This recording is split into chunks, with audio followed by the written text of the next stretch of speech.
लगाया था sir? Production engineer था और एक बच्चा मिला था एक दिन मुझे शाम को लौटते वक्त, उसने अपना हाथ यहाँ से। अभी तक 9149 किलोमीटर चल चुका हूँ और मैं लोगों से अपील कर रहा हूँ कि हमारा समाज अपनी तरफ से किसी बच्चे को भीख ना दे। ये हम लोग भीख देते हैं तो बच्चा स्कूल नहीं जाता है और यही कारण है आज़ादी के 72 साल के बाद भी हम लोगों को जूझना पड़ रहा है एक बच्चे को स्कूल में दाखिला दिलाने के लिए।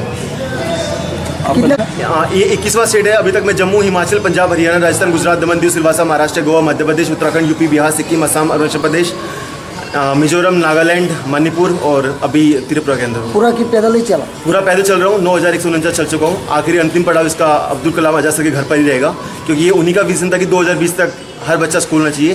तो मैं युवाओं से भी ये अपील कर रहा हूँ कि कम से कम आज अब्दुल कलाम आज़ाद सर हमारे बीच में है या नहीं, पर फिर भी हमारी पीढ़ी उनका इस विजन को पूरा करे ताकि देश का हर एक बच्चा स्कूल जा सके। आप पहले क्या करते थे? मैं मैकेनिकल इंजीनियर था पेशे से और दिल्ली से टॉपर रहा हूँ और 6 लाख का अपना नौकरी छोड़ के मैं ये कर रहा हूँ। मैंने 9 बच्चों को रेस्क्यू किया था दिल्ली के अंदर जो भीख मांगते हैं, चाहे ट्रैफिकिंग में इन्वॉल्व है, जो ड्रग्स लेते थे। लास्ट कहाँ से आए आप?